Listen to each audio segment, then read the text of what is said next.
Okay. So the question is, why is LPL director and the Noli?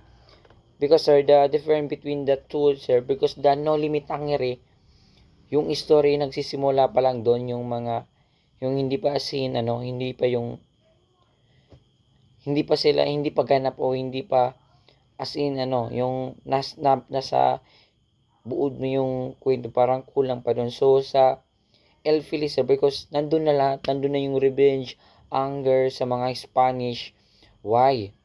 Kung bakit bumawi si Ibarra o si Simons bilang isang si Ibarra bilang isang Simon, because upang makapagiganti sa kami ng mga Espanyol. So, okay. LP, explain simply.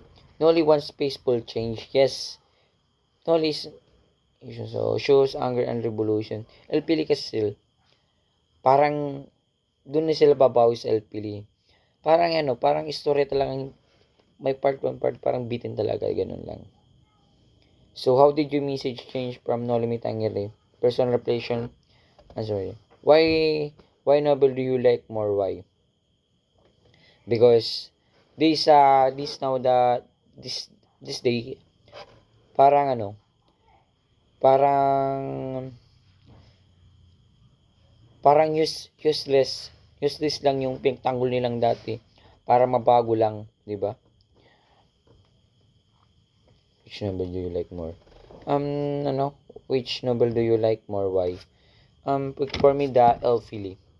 Bakit? Why? Because it's very good story, and very detailed story, and I don't know if it's true or not, because the story is pwede siya ma-change, 'di ba? Pwede siya mapag-usapang kung ano talaga nangyari yung totoo.